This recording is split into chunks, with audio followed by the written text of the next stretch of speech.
some forever, not for better, and some have gone.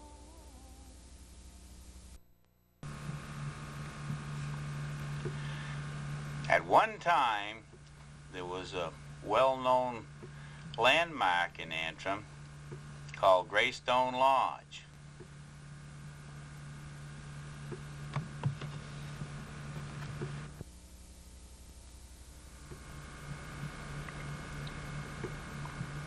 This is a road that's leading up to the Greystone Lodge from the Antrim end. And the picture that you're looking at right now is almost at the top of the hill. For more information and a little bit of history on the lodge, we'll chat with Hank Cutter.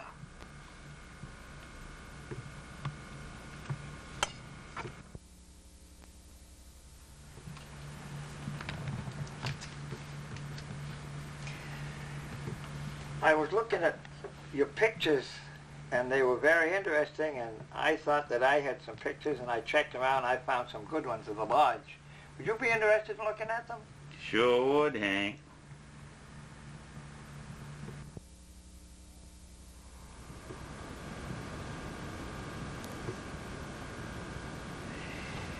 You are now looking at the old Greystone Lodge that is on the top of Nahaw Hill. This was built in 1910 by a Mr. Alfred Hazard. There was a company known as the Birch Farms Company from New York. They had been interested in building some kind of an inn in the town of Antrim for quite some time. The townspeople were kind of in favor of building it on Holt Hill because they figured that there was a good beach for swimming and a lot of fishing there and a good open side for people to have picnics.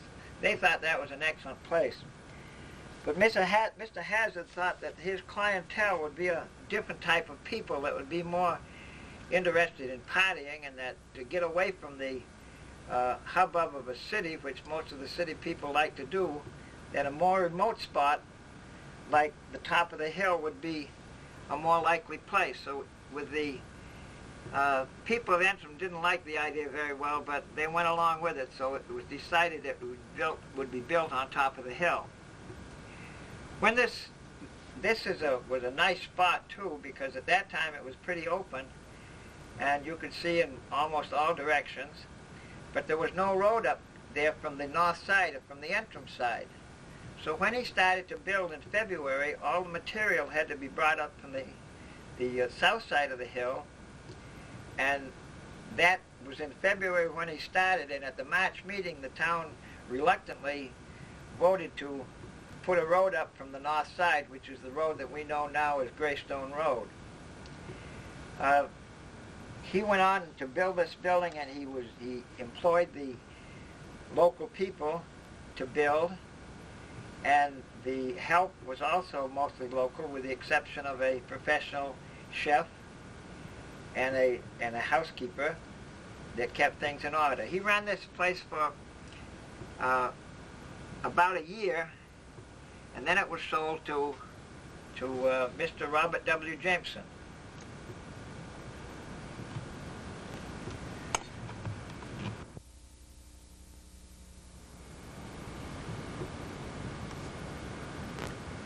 What you are looking at now is the back side of the Greystone Lodge, and after it was sold, after Mr. Jameson bought the building, he set up a local corporation and made several changes. The new president was William E. Cram. Cram at that time run the store that is now Dickie Edmonds's. And he made many, many changes on the building, which will be shown in the next pictures.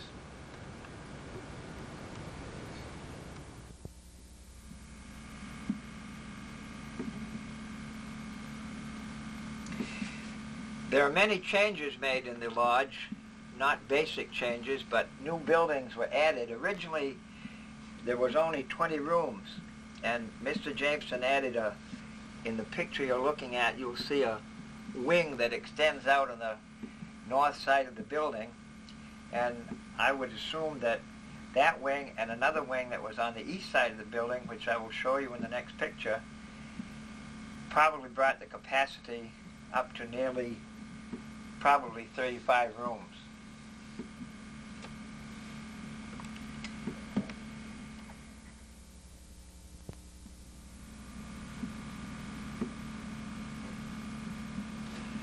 On this picture, on the right-hand side of the picture, you can see another building that was put up there, and the upper part of that building was where the help stayed. In the lower part, there was a laundry and other working parts that they used to repair plumbing in the building and various other things. And off to one side, which is a garage where they stored the car, they had a car that would go to the depot and back and bring the people up to the lodge.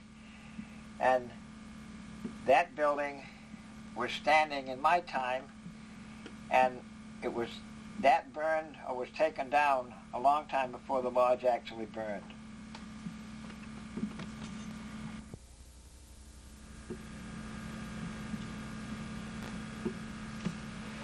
Down back of the main lodge was the building that you see in this picture, was the manager's house.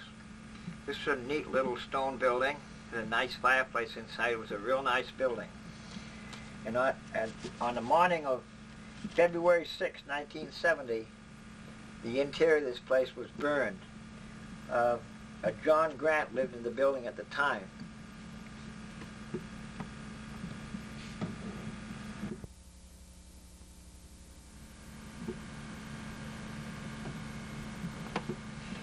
As one walked up the walkway and onto the lodge, he walked onto a wide veranda that was probably 20 feet wide. Had a fieldstone wall all the way around it, cement, the deck itself was cement. And then you walked into the main lodge, and as you walked in, the picture you see is what confronted you. In the corner to your left by the staircase was where the desk was as you entered. You come out into this big room, and it was a beautiful fireplace. And as you notice, all the beams and supports were white birch, and even the panels over the lodge and over the top of the stairway, you can see square pieces of white birch were set in there. It was a very, very beautiful place. A nice air, clear on the mountain, beautiful view in all directions. It was really a beautiful place.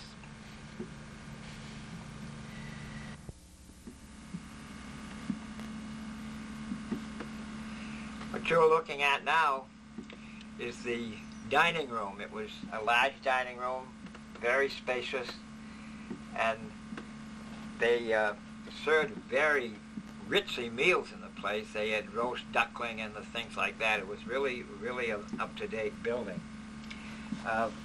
One thing that always amazed me was the fact that way down on the flat where the new housing development is on Pleasant Street, there was a pump that pumped the water up to the inn.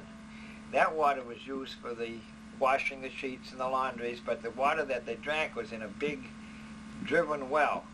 It wasn't a submersible pump. It was an old type reciprocating pump, which was really a unique item at that time.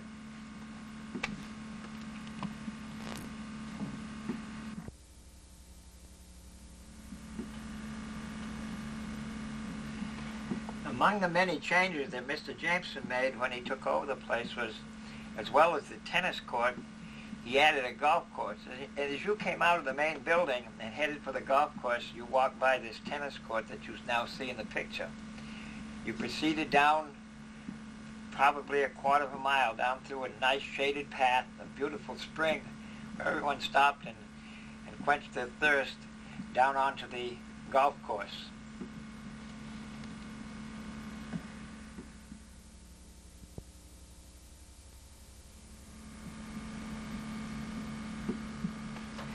This picture you're looking at now is the golf course that was built by Mr. Jameson. And at this stage of the picture, things were pretty rough, but later on it was cleaned up to a very beautiful 9-hole golf course.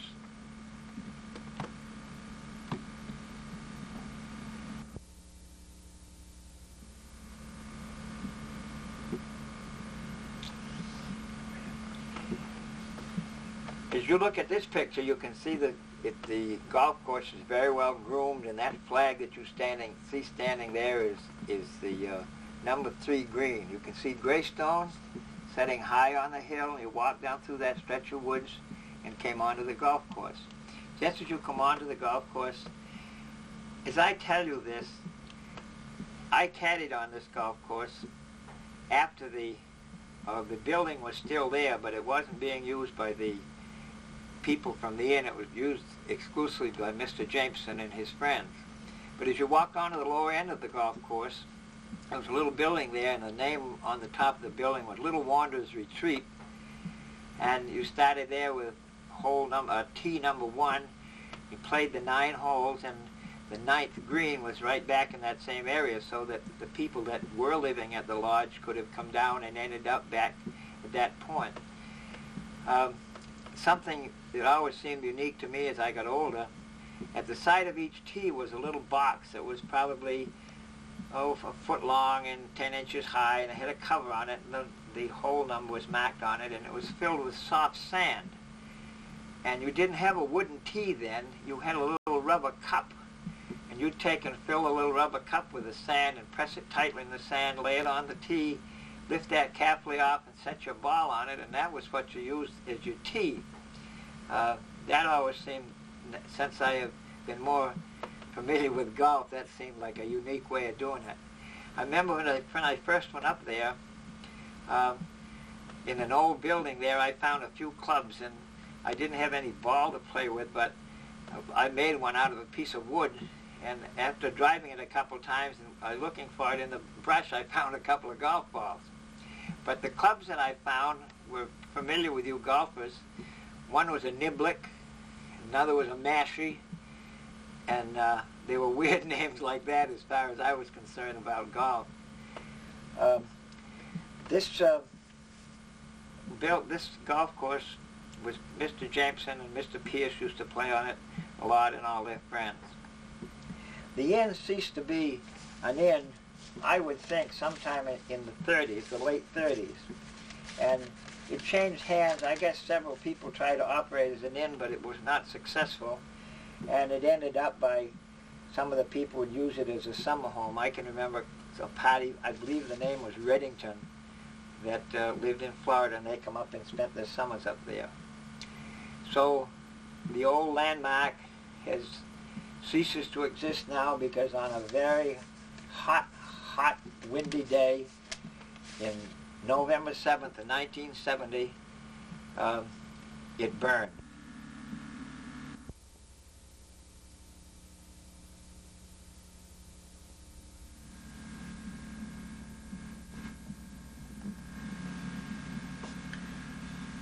To my knowledge, this is the only photograph that was ever taken of the lodge when it was ablaze. And there is a story behind this photograph. It seems as though there was a Hawthorne College student there in Antrim that was on his way to take a picture of the lodge because his folks had spent their honeymoon there several years ago. And when he reached the top of the hill, this is what he saw.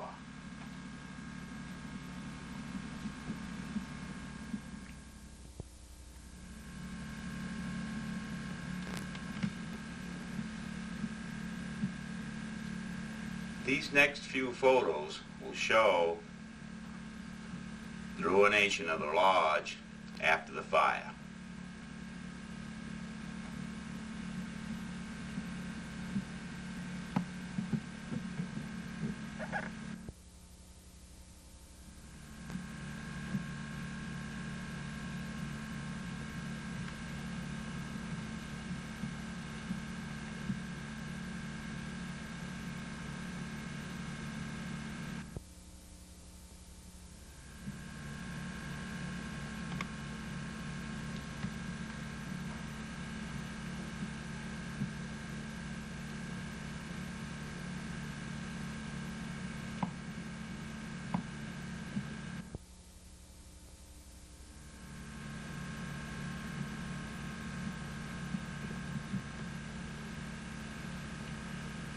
These photographs were taken by Bob Flanders of Antrim, New Hampshire.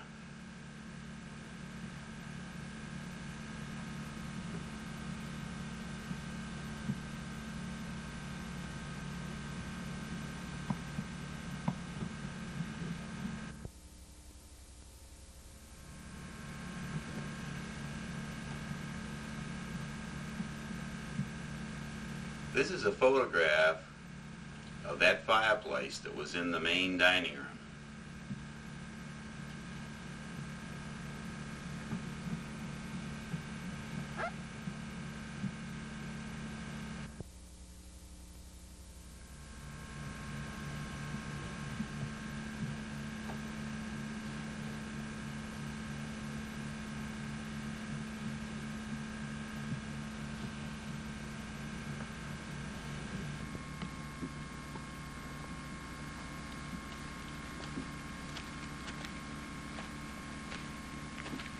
Hi, my name is Gary Cutter, and I'm the fellow that's putting this video together. And with me today is Louis Bazzaio, but he's referred to his friends as Zeke or Louie. And Zeke was the one that put the lodge to rest. Is that right? That's right. And when that was about 1971, approximately? Yes, it was. And I was working for Smitty Harriman at the time, and he got orders, and this was my job to take the whole thing down, the chimneys, and bury it, get rid of it, clean off the ledge. Now, who owned it at that time? I believe the land was owned by Verney. He bought the whole thing, and he wanted the remains of this lodge all cleared. He didn't want no remains up here. And that was my job, was to take the tanks, the pipes, the fireplaces, all the rock foundations, timbers, and get rid of them, which I did.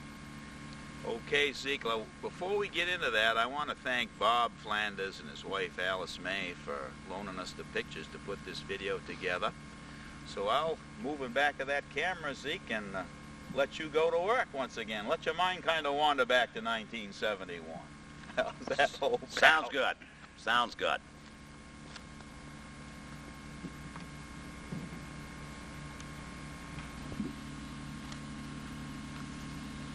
Zeke is walking down to where the old porch used to be.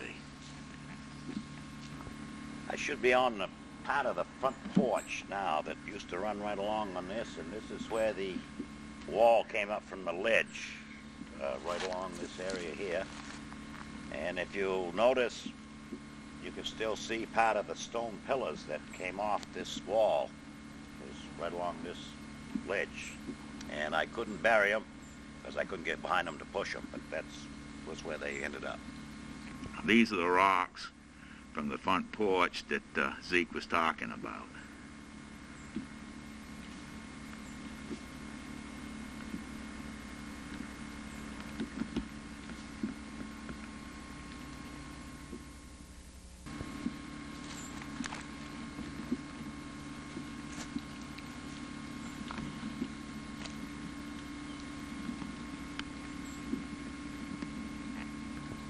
Right here was the huge fireplace. I'm standing about where it was, which is a two-sided fireplace, heated the main kitchen part of the lodge. Had a huge chimney on it, all built out of fieldstone. And I took that huge fireplace, which is one of many, and took the whole thing that way and got rid of it.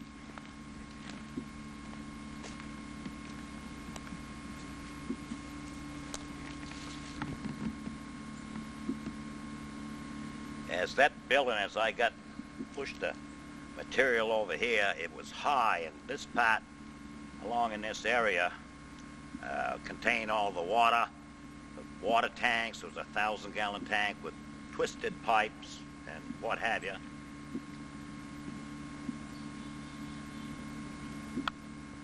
And then right down here at the other end, when I started, there was an existing road there, and they must have buried ashes there for I don't know how long, but they was pretty deep, probably 6 to 8 feet of ashes. And in this ashes that I dug up, I found silverware, kettles, broken pottery, dishes, what have you, pieces. And I used that ashes and pushed them off both ways so I could push all the rocks and the tanks, the metal, down into this area and use the ashes to cover them up. And this is all fill left over from the main lodge, rocks, foundation, everything. And that was where I buried it, and that's what they wanted. Well, thanks an awful lot, Zeke. No problem.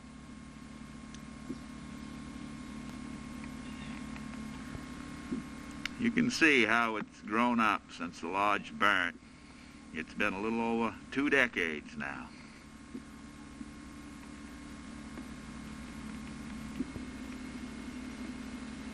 This is what the manager's house looks like today, after the fire.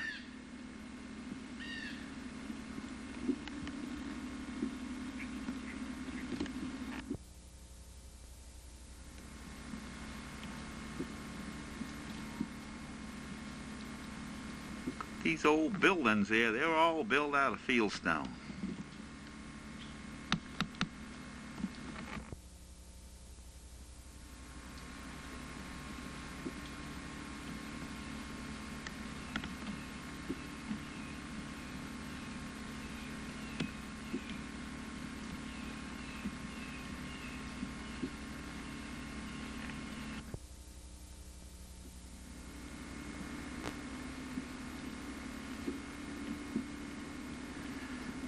Well, this video will give you a little brief walk into yesteryear, and I hope you enjoyed it.